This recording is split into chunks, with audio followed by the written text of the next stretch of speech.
जय श्री राम। जय श्री हरि व्यास भगवान। आपको मेरा कोटि कोटि प्रणाम। आइए भक्तों, अब हम संक्षिप्त श्री स्कंद महापुराण कथा प्रारंभ करते हैं। माहेश्वर खंड एवं केदार खंड। भगवान शिव की महिमा, दक्ष का शिव जी से द्वेष तथा दक्ष यज्ञ में सती का गमन। जिनकी आज्ञा से ब्रह्म जी इस जगत की सृष्टि तथा विष्णु भगवान पालन करते हैं और जो स्वयं ही काल रुद्र नाम धारण करके इस विश्व का संहार करते हैं, उन पिनाकधारी भगवान शंकर को नमस्कार है। नैमिषारण्य तीर्थ सब तीर्थों से उत्तम और समस्त क्षेत्रों में श्रेष्ठ है। प्राचीन काल में वहां शौनक आदि तपस्वी मुनि एक ऐसे यज्ञ का अनुष्ठान कर रहे थे जो दीर्घ काल तक चालू रहने वाला था। उस यज्ञ में दीक्षित सभी महर्षियों का सबके प्रति समान भाव था। एक दिन उन सभी महात्माओं के दर्शन की उत्कंठा से प्रेरित होकर महातपस्वी व्यास शिष्य लोमश मुनि वहां पधारे। उस दीर्घकालिक यज्ञ का अनुष्ठान करने वाले मुनियों ने लोमश जी को आया देख एक साथ ही उठकर उनका स्वागत किया। सबके मन में उल्लास छा गया। सभी उनके दर्शन के लिए उत्सुक थे। वे पाप रहित महाभाग महर्षिगण लोमश जी को अर्घ्य और पाद निवेदन करके उनके सत्कार में लग गए। आतिथ्य के पश्चात उन्होंने विस्तार पूर्वक शिव धर्म सुनाने के लिए लोमश जी से प्रार्थना की। इस पर उन्होंने शिव जी के उत्तम महात्म्य का इस प्रकार वर्णन आरंभ किया। लोमश जी बोले, 18 पुराणों में परम पुरुष भगवान शिव की महिमा का गान किया गया है।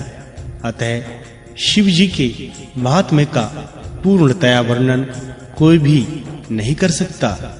जो लोग शिव इस 2 अक्षर के नाम का उच्चारण करेंगे, उन्हें स्वर्ग और मोक्ष दोनों प्राप्त होंगे।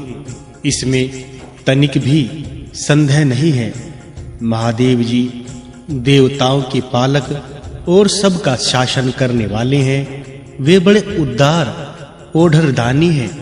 उन्होंने अपना सब कुछ दूसरों को दे डाला है, इसलिए वे सर्व या शर्व कहे गए हैं। जो सदा कल्याण करने वाले भगवान शिव का भजन करते, वे धन्य हैं। जिन्होंने दूसरों की रक्षा के लिए विष भक्षण किया, दक्ष यज्ञ का विनाश किया, काल को दग्ध कर डाला और राजा श्वेत को संकट से छुड़ाया। उन महादेव जी की महिमा का वर्णन कौन कर सकता है? मुनियों ने पूछा, मुने, भगवान शिव ने कैसे विष भक्षण किया तथा कैसे दक्ष यज्ञ का विनाश किया? वे सब बातें हमें बताइए। हमारे मन में वह सब सुनने के लिए बड़ी उत्कंठा है। लोमश जी बोले, विप्रगण, पूर्व काल की बात है। प्रजापति दक्ष ने परमेष्ठी ब्रह्म जी के कहने से अपनी पुत्री सती का विवाह महात्मा शंकर जी के साथ कर दिया था। एक दिन वे ही दक्ष स्वेच्छानुसार घूमते हुए नैमिषारण्य में आए। वहां के ऋषि मुनियों ने उनका बड़ा आदर सत्कार किया। संपूर्ण देवताओं और असुरों ने भी स्तुति और नमस्कार के द्वारा दक्ष का सम्मान किया, किंतु भगवान शंकर ने उनको प्रणाम नहीं किया। दक्ष ने जब इस बात की ओर लक्ष्य किया, तब उनके मन में बड़ा क्रोध हुआ। वे प्रजापति ठहरे। यह अपमान कैसे सहते? उन्होंने तुरंत भगवान शिव के प्रति कटु वचनों की बौछार आरंभ कर दी। अहो, ये संपूर्ण देवता और असुर भी मेरे चरणों में मस्तक झुकाते हैं। श्रेष्ठ ब्राह्मण भी अत्यंत उत्सुक होकर मुझे प्रणाम करते हैं, परंतु वह शंकर दुष्ट पुरुषों की भांति मेरे सामने शीश क्यों नहीं झुकाता? वह भूत प्रेतों का स्वामी है और सदा प्रेत पिशाचों से घिरा रहता है, फिर भी अपने को महान समझता है। इसलिए आज मैं उसे शाप देने को उद्यत हुआ हूँ। श्रेष्ठ ब्राह्मणों, मेरी बात सुनो और इसका पालन करो। आज से इस रुद्र को मैंने यज्ञ से बहिष्कृत कर दिया। दक्ष का यह कठोर वचन सुनकर नंदी को बड़ा क्रोध हुआ। वे बोले, अहो, मेरे स्वामी महेश्वर यज्ञ भाग से वंचित किए गए हैं। यज्ञ, दान, तप तथा नाना प्रकार के तीर्थ जिनके नाम से ही पवित्र हुए हैं, उन्हें भगवान शिव को शाप क्यों दिया गया? खोटी बुद्धि वाले दक्ष, वह यज्ञ जिसमें शंकर जी का भाग ना हो व्यर्थ ही होगा। दुर्बुद्धे, तू उस यज्ञ की रक्षा कर। अरे, जिन महात्मा शिव ने इस संपूर्ण विश्व का पालन किया है, उन्हीं को तूने शाप दे डाला। तब महादेव जी ने नंदी से कहा, महामते, तुम्हें ब्राह्मणों के प्रति कभी क्रोध नहीं करना चाहिए। मैं ही यज्ञ हूँ, मैं ही यज्ञ करने वाला यजमान और आचार्य हूँ। संपूर्ण यज्ञांग भी मैं ही हूँ, इसलिए मैं सदा यज्ञ में रत हूँ। मुझे कोई शाप देकर यज्ञ बहिष्कृत नहीं कर सकता। इसी प्रकार सर्वव्यापी होने के कारण मैं किसी के भीतर नहीं हूँ, किसी भी सीमा से आबद्ध नहीं हूँ। इस दृष्टि से देखने पर मैं सदा ही सब यज्ञों से ब्राह् हूँ। भगवान शंकर के इस प्रकार समझाने पर महातपस्वी नंदी ने विवेक का आश्रय लिया। शिव जी का सत्संग पाकर वे परम आनंद में निमग्न हो गए। उधर मुनियों से घिरे हुए दक्ष भी अत्यंत रोष में भरकर अपने स्थान को चले गए। वे प्रणाम न करने वाले रुद्र को भूल ना सके। बार-बार उनका स्मरण करके क्रोध से जलने लगे। भगवान शिव की ओर से उन्होंने श्रद्धा हटा ली और वे शिव के उपासकों की निंदा में संलग्न रहने लगे। एक समय दक्ष ने स्वयं ही एक महान यज्ञ का आयोजन किया। उसमें उन्होंने बड़े-बड़े तपस्वी ऋषि मुनियों को बुलाया। वशिष्ठ आदि अनेक महर्षि उस महायज्ञ में पधारे। अगस्त्य, कश्यप, अत्रि, वामदेव, भृगु, दधीचि, भगवान व्यास, भरद्वाज और गौतम, ये तथा और भी बहुत से महर्षि वहां आए। सभी देवगण, समस्त लोकपाल, विद्याधर, गंधर्व तथा किन्नरों का भी आगमन हुआ। उस यज्ञ में सत्यलोक से लोक पितामह ब्रह्म जी तथा वैकुंठ धाम से भगवान शिव भी बुलाए गए थे।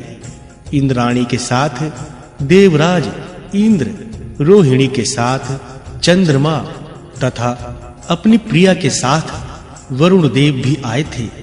कुबेर पुष्पक विमान पर, वायुदेव मृग पर तथा अग्निदेव बकरे की सवारी पर चढ़कर पधारे थे।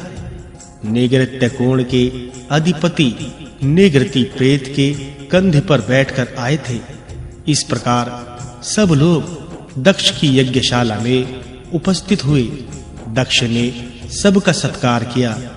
उनके यहाँ विश्वकर्मा के बनाए हुए अनेक दिव्य भवन थे। वे सभी बहुमूल्य उपकरणों से सजे हुए तथा अत्यंत प्रकाशमान थे। उन्हीं भगवान में दक्ष ने अपने समागत अतिथियों को यथा योग्य स्थान देकर ठहराया। दक्ष का वह महायज्ञ कनखल तीर्थ में आरंभ हुआ। उसमें उन्होंने भृगु आदि तपोधनों को ऋतिज्व बनाया। अनेक प्रकार के कौतुक और मंगलाचार संपन्न करके दक्ष ने उस यज्ञ की दीक्षा ली। साथ में उनकी धर्म पत्नी भी बैठी। ब्राह्मणों ने स्वस्ति वाचन किया। उस समय अपने सुहृदों से घिरे हुए दक्ष अपना महत्व बढ़ जाने के कारण अधिक सुशोभित हो रहे थे।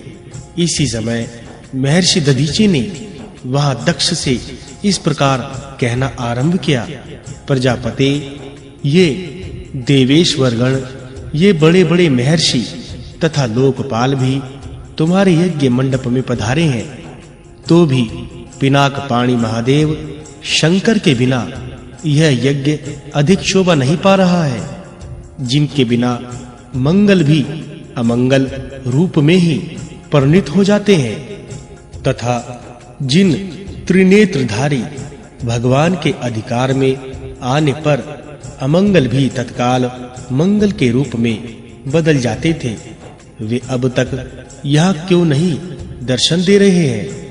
दक्ष, अब तुम्हें ही भगवान विष्णु और इंद्र के साथ जाकर परमेष्टि भगवान महेश्वर को बुला ले आना चाहिए।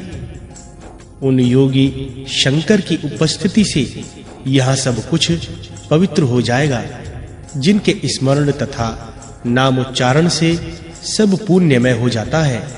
दधीचि का यह वचन सुनकर दक्ष क्रोध में भर गए और बड़ी उतावली के साथ उत्तर देने लगे। उनका भीतरी भाव तो दूषित था, किंतु ऊपर से वे हंसते हुए से बोल रहे थे। उन्होंने कहा, संपूर्ण देवताओं के मूल है भगवान विष्णु, जिनमें सनातन धर्म की स्थिति है, जिनमें संपूर्ण वेद, यज्ञ और नाना प्रकार के सत्कर्म भी प्रतिष्ठित हैं। वे भगवान विष्णु तो यहाँ पधारे हुए ही हैं। सत्यलोक से लोक पितामह ब्रह्म जी भी आ गए हैं। उनके साथ समस्त वेद, उपनिषद और नाना प्रकार के आगम भी हैं। इसी प्रकार आप जैसे निष्पाप महर्षिगण भी आ ही गए हैं। जो यज्ञ कर्म के योग है, शांत चित्त और सुपात्र हैं, वे सब महात्मा यहाँ पर्दापण कर चुके हैं। आप सब महर्षिगण वेद के वाक्य तथा उसके अर्थ के भी तत्व हैं। दृढ़ता पूर्वक व्रत का पालन करने वाले हैं। आपके होते हुए अब हमें रुद्र से क्या प्रयोजन है? ब्राह्मण, आप सब लोग मिलकर मेरे साथ महान यज्ञ को सफल बनावे। दक्ष की बात सुनकर दधीचि ने कहा, पवित्र अंतःकरण वाले समस्त श्रेष्ठ महर्षियों और देवताओं के समुदाय में यह बड़ा भारी अन्याय हुआ है कि भगवान शिव को आमंत्रित नहीं किया गया। महात्मा शंकर के बिना इस यज्ञ में शीघ्र ही महान विघ्न होने वाला है। यो कहकर महर्षि दधीचि अकेले ही दक्ष की यज्ञशाला से निकल पड़े और तुरंत अपने आश्रम को चले गए। उनके चले जाने पर दक्ष ने हंसते हुए कहा, ब्राह्मणों, दधीचि शंकर के प्रेमी हैं, वे चले गए। आप सब लोग वैदिक सिद्धांत में रत रहने वाले हैं। भगवान विष्णु आप सबके अग्रणी हैं। अब शीघ्र ही आप लोग मेरे यज्ञ को सफल बनावे। तब उन सभी महर्षियों ने वहां देव यज्ञ प्रारंभ किया। इसी समय महादेवी दक्ष कुमारी सती ने, जो गंधमादन पर्वत पर अपनी सखियों के साथ विराजमान थी, रोहिणी के साथ चंद्रमा को कहीं जाते हुए देखा। वे यज्ञ में ही जा रहे थे। सती ने अपनी सखी विजया से कहा, विजय, तू शीघ्र जाकर पूछ तो सही, ये चंद्रमा कहाँ जाएंगे? उनके आदेश से विजया चंद्रमा के समीप गई और यथोचित विनय के साथ उनकी यात्रा का उद्देश्य पूछा। चंद्रमा ने दक्ष के यज्ञ में जाने का सब वृत्तांत बता दिया। यह सुनकर विजया को बड़ा हर्ष और विस्मय हुआ। उसने तुरंत लौटकर सती से चंद्रमा की कही हुई सब बातें कह सुनाई। सुनकर सती देवी ने विचार किया, क्या कारण है जो पिताजी मुझे नहीं बुला रहे हैं? क्या मेरी यशस्वनी माता भी मुझे भूल गई? आज मैं भगवान शंकर से इसका कारण पूछती हूँ। यह निश्चय करके सती देवी ने सखियों को वही ठहरा दिया और स्वयं भगवान शंकर के पास गई। उन्होंने देखा त्रिनेत्रधारी महेश्वर सभा मंडप में विराजमान है। चंड मुंड आदि सभी पार्षद उन्हें सब ओर से घेर कर बैठे हैं। बाण, भृंगी, नंदी, महाकाल, महारौद्र, महामुंड, महाशीरा, धूम्राक्ष, धूम्रकेतु, धूम्रपाद तथा अन्य बहुत से गण भगवान रुद्र का अनुवर्तन करने वाले हैं। वे सभी जितेंद्रिय तथा वितराग हैं। लोक कल्याणकारी भगवान शंकर इन सब से घिरे हुए हैं और परम अद्भुत आसन पर विराजमान है। सती का मन भगवान शिव का दर्शन करते ही उनकी ओर आकृष्ट हो गया। वे सहसा उनके समीप चली गई। भगवान शिव ने बड़े आदर के साथ प्रीति युक्त वचनों से सती को आनंदित किया और कहा, प्रिय, इस समय यहाँ तुम्हारे आगमन का क्या कारण है? सती बोली, देवेश्वर, मेरे पिता के घर महान यज्ञ हो रहा है। उसमें चलने के लिए आपकी रुचि क्यों नहीं होती? सदाशिव, यद्यपि आप उस यज्ञ में बुलाए नहीं गए हैं, तथापि आज मेरे कहने से मेरे पिता की यज्ञशाला में आप स्वयं सब प्रकार से प्रयत्न करके पधारे। सती का यह वचन सुनकर महादेव जी ने मधुर वाणी में कहा, कल्याणी, तुम्हारे पिता की दृष्टि में जो देवता, असुर तथा किन्नर आदि सम्माननीय हैं, वे सब निसंदेह उनके यज्ञ में पहुंच गए हैं। सुंदरी, जो लोग तुम्हारे घर बिना बुलाए जाते हैं, वे वहां मृत्यु से भी अधिक कष्टदायक अपमान को प्राप्त होते हैं। शुभे, दूसरों के घर जाने पर इंद्र भी लघुता को प्राप्त होते हैं। इसलिए तुम्हें भी दक्ष के यज्ञ में नहीं जाना चाहिए। महात्मा भगवान शंकर के इस प्रकार कहने पर सती ने अपने पिता के प्रति रोष प्रकट किया। वचनों में कहा, नाथ, जिनसे संपूर्ण यज्ञ सफल होते हैं, वे देवेश्वर तो आप ही हैं। फिर आपको भी मेरे दुराचारी पिता ने आमंत्रित नहीं किया। उस दुरात्मा के मन में आपके प्रति सद्भाव है या दुर्भाव, यह सब मैं जानना चाहती हूँ। इसलिए अभी पिता के यज्ञ मंडप में जाती हूँ। देवदेव जगतपते, मुझे वहां जाने की आज्ञा दीजिए। सती देवी के यूं कहने पर भगवान महेश्वर बोले, उत्तम व्रत का पालन करने वाली देवी, यदि ऐसी ही बात है तो इस नंदी पर सवार हो नाना प्रकार के प्रथम गणों को साथ लेकर तुम शीघ्र ही वहां की यात्रा करो। मैं आज्ञा देता हूँ। भगवान शिव के आदेश से 60,000 रुद्रगण सती देवी के साथ चली गए। उन गणों से घिरी हुई देवी ने अपने पिता के घर की ओर प्रस्थान किया। सती देवी जब पिता के घर चली गई, उस समय सब बातों पर विचार करके भगवान महेश्वर ने अपने मुख से यह वचन निकाला, अपने पिता द्वारा अपमानित होकर दक्ष कुमारी सती अब फिर यहाँ लौटकर नहीं आएगी। सती का अग्नि प्रवेश, दक्ष यज्ञ विध्वंस तथा दक्ष पर पुनः भगवान शिव की कृपा। दक्षायणी सती उस स्थान पर गई जहां वह महान प्रकाशशाली यज्ञ हो रहा था।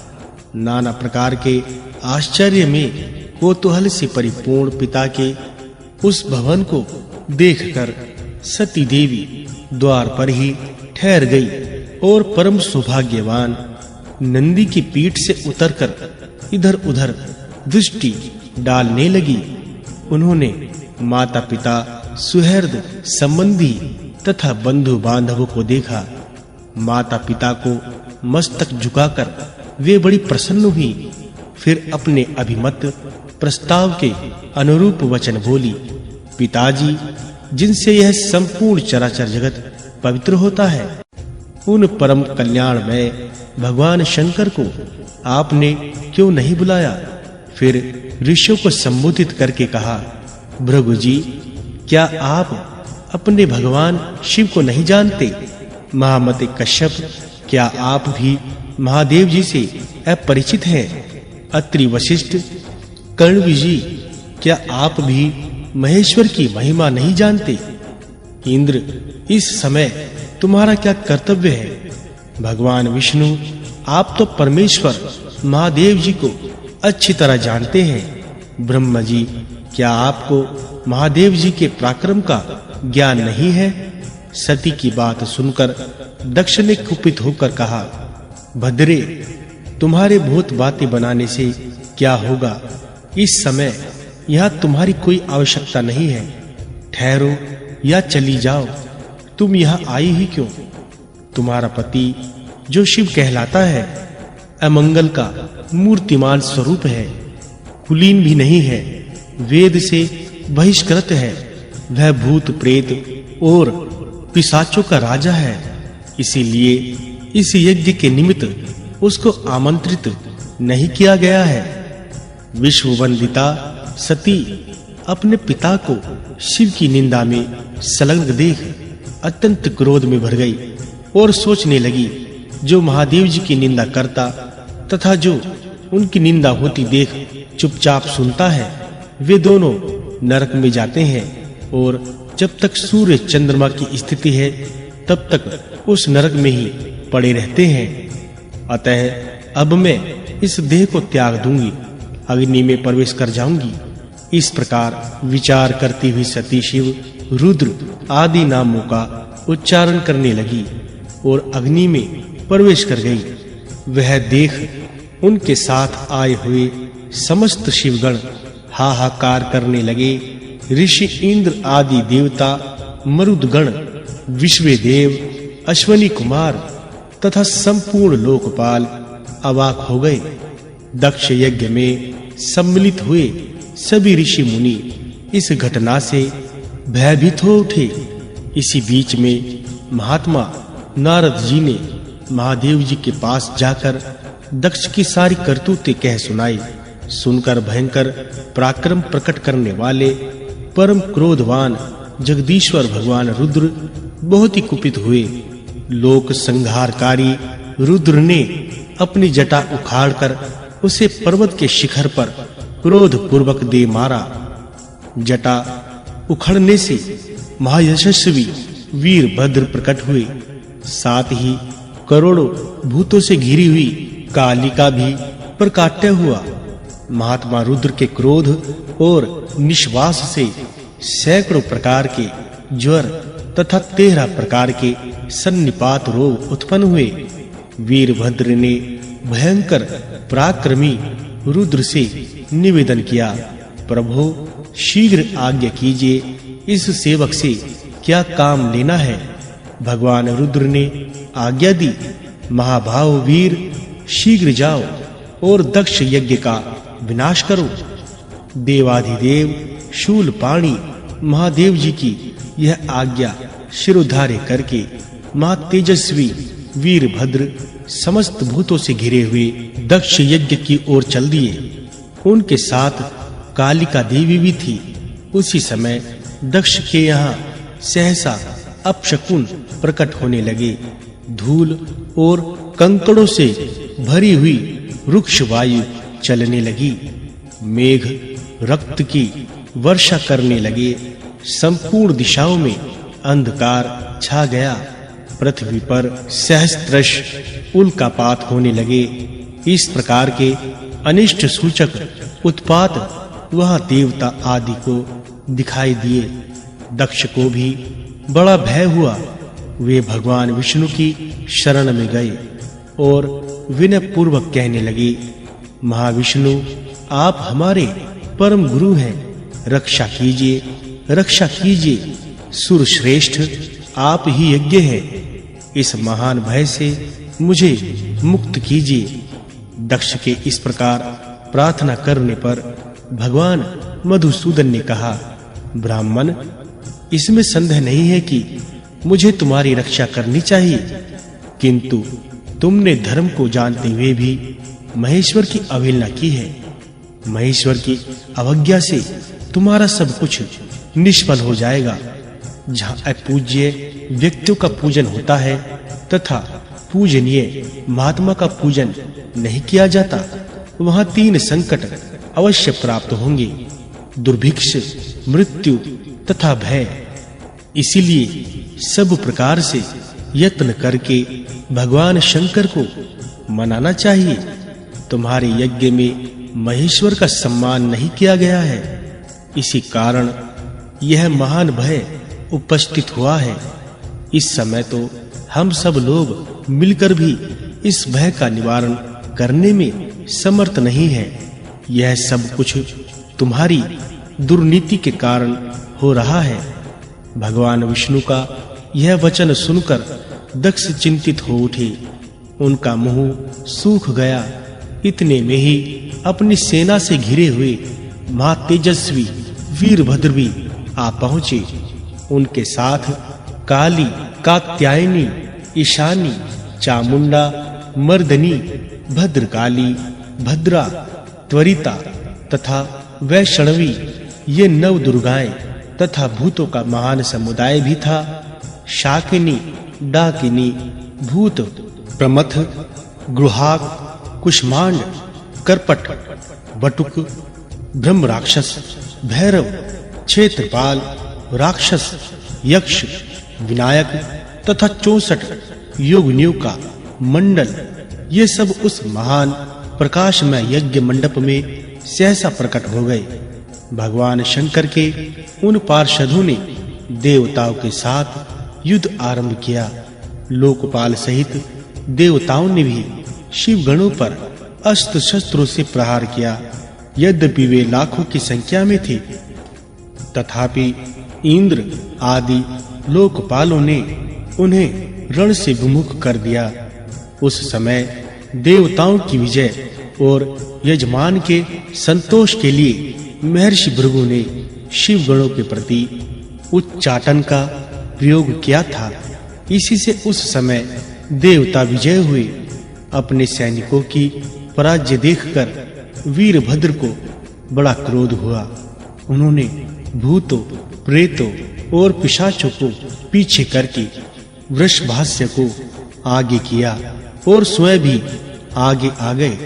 महाबली वीरभद्र ने एक तीक्ष्ण त्रिशूल हाथ में लेकर देवताओं, यक्षों, दक्ष पक्षीय पिशाचों, ग्राहकों तथा राक्षसों को भी उस युद्ध में मार गिराया। समस्त शिवगणों ने शूल के आघात से देवताओं को गहरी चोट पहुंचाई। फिर तो संपूर्ण देवता पराजित होकर भागने लगे। सबने एक दूसरे को छोड़कर स्वर्ग की राह ली। केवल इंद्र आदि लोकपाल ही विजय के लिए उत्सुक होकर वहां खड़े रहे। वे बारंबार बृहस्पति जी से पूछते थे, गुरुदेव, हमारी विजय कैसे होगी? तब बृहस्पति ने कहा, भगवान विष्णु ने जो बात बहुत पहले कह दी थी वह आज सत्य हुई। यदि फल रूप में परिणित हुए कर्म का नियामक कोई ईश्वर है तो वह भी कर्ता का ही आश्रय लेता है। जो कर्ता नहीं, उस पर वह अपना प्रभुत्व नहीं प्रकट करता। कर्म करने वालों को ही ईश्वर उसका फल देता है, ना करने वालों को नहीं। वह ईश्वर केवल अनन्य भक्ति से जानने योग्य है। परम शांति और संतोष से ही भगवान सदाशिव के स्वरूप को जाना जा सकता है। उन्हीं से यह संपूर्ण सुख दुख आत्मक जगत जन्म और जीवन धारण करता है। इस समय तुम्हारी विजय का कोई उपाय नहीं दिखाई देता। इंद्र, तुम मूर्खता और लोलुपता के वश इन लोकपालों के साथ यहाँ आ गए हो। बताओ तो सही, इस समय क्या करोगे? ये परम शोभायमान गण भगवान शिव के किंकर हैं, वे ही इनके सहायक हैं। ये महाभाग कुपित होने पर जब संहार आरंभ करते हैं तब किसी को शेष नहीं छोड़ते। बृहस्पति जी का यह कथन सुनकर वे